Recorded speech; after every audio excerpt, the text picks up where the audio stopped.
Thriller ஃபேன்ஸுக்காகவேவும் நான் ஒரு 3 தரமான த்ரில்லர் படத்த கொண்டு வந்திருக்கேன். அதில 2 படம் செம்மையா இருக்கும். ஒரு படம் ஓகே அப்படிங்கிற லெவல்ல தான் இருக்கும். இந்த 3 படத்துல எந்த படம், எந்த ஓடிடி, இந்த படத்துல 18+ கன்டென்ட் இருக்கா இல்லையா அப்படிங்கிறத இந்த வீடியோக்குள்ள சொல்றேன். வாங்க வீடியோக்குள்ள போகலாம். வணக்கம் அண்ட் வெல்கம் டு கதையும் படமும். முதல்ல நம்ம பார்க்க போற படம் தி ஹவுஸ்மேட் அப்படிங்கிற படம். இந்த படம் சிட்னி ஸ்வீடி நடிச்சிருப்பாங்க. இவங்க நடிச்சாலே அந்த படத்துல கொஞ்சம் எக்கச்சக்கமான சீன்ஸ்லாம் இருக்கும் அப்படிங்கிறனால ஃபேமிலியோட இந்த படத்தை பார்க்க முடியாது. 18+ கன்டென்ட் உள்ள படம். ஆனா தனியா உட்காந்து தாராளமா இந்த படத்தை பார்க்கலாம். இந்த படத்துல மொத்தமே 3 கேரக்டர் தான். அந்த 3 கேரக்டர் வச்சு தான் மொத்த படமே நகர்ந்து போய்கிட்டு இருக்கும். அதுல ஒரு ட்விஸ்ட் வச்சிருப்பாங்க பாருங்க, எதிரே பார்க்க முடியாது.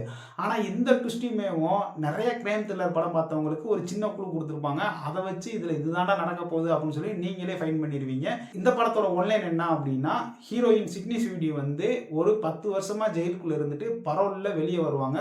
புதுசா ஒரு நல்ல வாழ்க்கையை ஆரம்பிக்கணுமே அப்படின்னு சொல்லி அவங்க போய் ஒரு பணக்கார வீட்டில் ஹவுஸ்மேடா போய் வேலைக்கு சேர்றாங்க. அங்கே சேர்ந்ததுக்கு அப்புறம் தான் இவங்களுக்கு வினைய ஆரம்பிக்குது. அதுக்கடுத்து என்ன மாதிரி சம்பவங்கள்லாம் நடந்துச்சு அப்படிங்கிறது தான் இந்த படத்தோட மீதி கதை. இவங்க அந்த வீட்டில் போய் வேலைக்கு சேர்ந்ததுக்கப்புறம் இவங்களே ஒரு கட்டத்தில் யோசிக்க ஆரம்பிப்பாங்க, வரக்கூடாத இடத்துல வந்து மாட்டிக்கிட்டோமோ அப்படின்ற மாதிரி. இந்த படத்தில் பல சம்பவங்கள்லாம் இருக்குது. இந்த படத்தோட ஆரம்பத்தில் இருந்தேவும் ஒரு சீன் வரும். அதில் இருந்தேவும் படத்தில் பரபரப்புக்கு பஞ்சமே இருக்காது. அடுத்து என்னடா நடக்க போகுது அப்படின்னு சொல்லி படம் பரபரப்பாகவே கொண்டு போயிருப்பாங்க. இந்த படத்தில் ஒரு ட்விஸ்ட் வருங்க. அந்த ட்விஸ்ட் செம்மையாக இருக்கும். படத்தோட ஃபர்ஸ்ட் ஹாஃப்லேயும் அங்கங்கே 18+ சீன்ஸ் வர்றனால ஃபேமிலியை உட்காந்து பார்க்க முடியாது. இந்த படத்தோட நெகட்டிவ் என்ன அப்படின்னு சொல்லி பார்த்தோம் அப்படின்னா, நிறைய கிரைம் த்ரில்லர் படமாக மட்டும் பார்த்துக்கிட்டே இருக்கிற ஆள் வந்து ஈஸியாக அந்த படத்தோட ட்விஸ்ட்டை கண்டுபிடிச்சிடலாம். அப்படி தான் இந்த படமும் இருக்கும். ஆனால் நல்ல ஒரு தரமான படம், மிஸ் பண்ணாமல் பாருங்கள். படம் வந்து அமேசான் பிரைமில் ரெண்டில் இருக்குது, தமிழ் டப்பிங்கில் இருக்குது. இந்த படம் வாய்ப்பு கிடைச்சுன்னா இந்த படத்தை பாருங்கள். படத்துக்கு நம்மளோட ரேட்டிங் என்ன அப்படின்னா 10க்கு 7.5 கொடுப்பேன். படம் சூப்பராகவே இருக்கும். இப்போ நான் ரெண்டாவது சொல்ல போகிற படம், இந்த படமும் ஒரு த்ரில்லர் பேஸ்க்கு உண்டான படம் தான். படம் செம்மையாக இருக்கும். இந்த படத்துல வர்ற மாதிரியும் ஒருவேளை ஏஐ வந்து ஜட்ஜா வந்துருச்சு அப்படின்னா நம்மளோட நிலைமையெல்லாம் என்னடா ஆகுறது அப்படிங்கிற மாதிரி தான் இந்த படத்துல காமிச்சிருப்பாங்க. அந்த ஏஐ ஜட்ஜு வந்து கொடுக்குற தண்டனை அப்படி என்ன தண்டனை கேட்டீங்களா, நீ உண்மையை நிரூபிக்கல அப்படின்னா உன்னைய தீர்த்து கட்டுறதாண்டா எங்களோட வேலை அப்படிங்கிற மாதிரி ஒரு சேர்ல உட்கார வச்சிருவாங்க. அப்படியே தீர்த்து கட்டிடுவாங்க.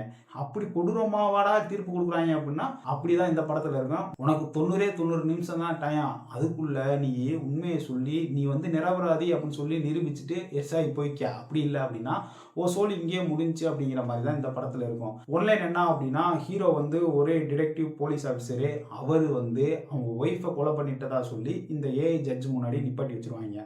இப்போ அந்த 90 நிமிஷத்துக்குள்ள எப்படி உண்மையை கண்டுபிடிக்கிறாங்க, அந்த கொலையை யார் பண்ணா, அதுக்கடுத்து என்னென்னலாம் நடந்துச்சு அப்படிங்கிறது தான் இந்த படத்தோட கதை. இந்த படத்தோட பாசிட்டிவ் என்ன அப்படின்னு சொல்லி பார்த்தீங்கன்னா, படம் ஆரம்பிச்சதுல இருந்தேவும் அடுத்து என்னடா நடக்க போகுது அப்படின்னு சொல்லி அந்த பரபரப்பை நல்லா மெயின்டைன் பண்ணி கடைசி வரையும் கொண்டு போயிருப்பாங்க. இந்த படத்தோட ஒரு குறை என்ன அப்படின்னா, செகண்ட் ஹாஃப் வந்து ஒரு இடத்துல என்னடா கொஞ்சம் ஸ்லோவாக போகுது, என்ன இவ்வளோ ஸ்பீடாக போனால் இதை வந்து கொஞ்சம் ஸ்லோவாக போகுதே அப்படிங்கிற மாதிரி காமிச்சிருப்பாங்க.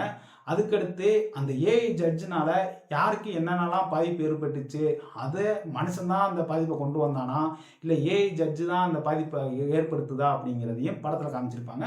ஆனால் படம் சூப்பராக தரமாக இருக்கும். வாய்ப்பு கிடைச்சுன்னா இந்த படத்தை தமிழ் டப்பிங்கில் அமேசான் பிரைமில் ரெண்டில் இருக்குது, இல்லை லைன்ஸ்கேப்பில் பாருங்கள். அப்படி இல்லை அப்படின்னா ஒய்டிஎஸில் டவுன்லோட் பண்ணி பாருங்கள். படத்தை மிஸ் பண்ணிடாமல் பாருங்கள். படம் சூப்பராகவே இருக்கும். நான் 3ஆவதாக சொல்ல போகிற படம், இந்த படத்தை நீங்கள் பாருங்கள், பார்க்காம போங்க. ஏன்னு சொல்கிறேன் அப்படின்னா, படத்தோட ஃபர்ஸ்ட் ஹாஃப்லாம் சூப்பராக கொண்டு போயிருப்பாங்க. செம்மையான ஒரு கதையாக இருக்கே அப்படின்னு சொல்லி நல்லா கொண்டு போனது. செகண்ட் ஹாஃபில் வந்து போங்கடா இப்படி வந்து ஒரு இடத்துல பிரேக் டவுன் ஆக்கி விட்டீங்க, நடுக்காட்டுக்குள்ளே எந்த வண்டியும் வரல, நான் ஏறியும் போக முடியாமல் இப்படி உட்காந்துருக்கேன்டா அப்படிங்கிற மாதிரி செகண்ட் ஹாஃபில் ஆற்றுன்னு ஆற்றிருப்பாங்க.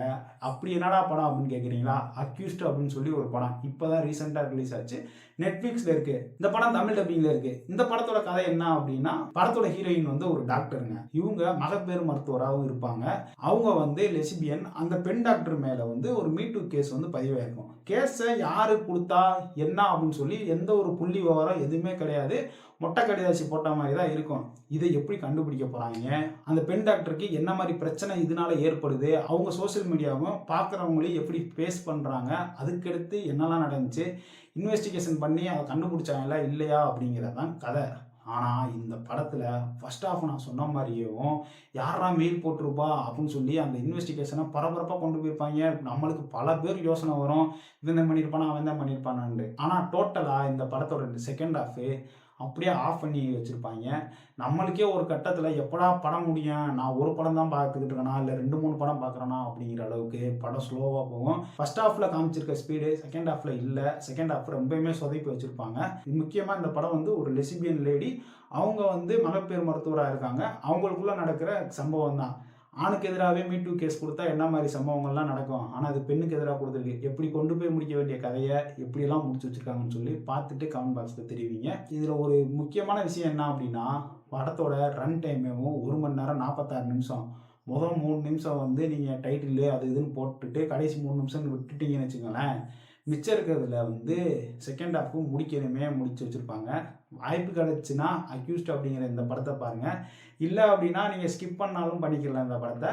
என்னோட ரேட்டிங் இந்த படத்துக்கு என்ன அப்படின்னா 10க்கு 5 தான் கொடுப்பேன். வாய்ப்பு கிடச்சுன்னா இந்த அக்யூஸ்ட் படத்தை நெட்ஃப்ளிக்ஸில் தமிழில் இருக்குது பாருங்கள். ஆனால் அடல்ட் சீன் எதுவுமே இல்லை. நான் சொன்ன 3 படத்தை ஆல்ரெடி நீங்கள் பார்த்துட்டீங்க அப்படின்னா உங்களுடைய கருத்துக்களை கமெண்ட் பாக்ஸில் சொல்லுங்கள். இந்த படத்துக்கு இந்த ரேட்டிங் கொடுக்கலாம் அப்படின்றத. இல்லை இனிமேல் தான் பார்க்க போகிறேன் அப்படின்னா தாராளமாக பாருங்கள். ஒரு படத்தை ஃபேமிலியோட பார்க்க முடியாது, அது தி ஹவுஸ்மேட் அப்படிங்கிற படம். 2வது சொன்ன படம் தி மெர்சி ஃபேமிலியோட தாராளமாக பார்க்கலாம். 3வது சொன்ன அக்யூஸ்ட் அப்படிங்கிற படத்தையும் ஃபேமிலியோட பார்க்கலாம். இந்த 3 படத்தையும் பார்த்துட்டு உங்களுடைய ரேட்டிங்கை கமெண்ட் பாக்ஸில் தெரிவிங்க. இந்த வீடியோ உங்களுக்கு பிடிச்சிருந்துச்சு அப்படின்னா மறக்காம நம்ம கதையும் படம் சேனலை லைக் ஷேர் சப்ஸ்கிரைப் பண்ணுங்க. உங்க ஃப்ரெண்ட்ஸ் அண்ட் ஃபேமிலிக்கு ஷேர் பண்ணி விடுங்க. இந்த வீடியோ உங்களுக்கு பிடிக்கின்ற நம்பிக்கையோட அடுத்த ஒரு நல்ல வீடியோல உங்களும் சந்திக்கிறேன். நன்றி, வணக்கம்.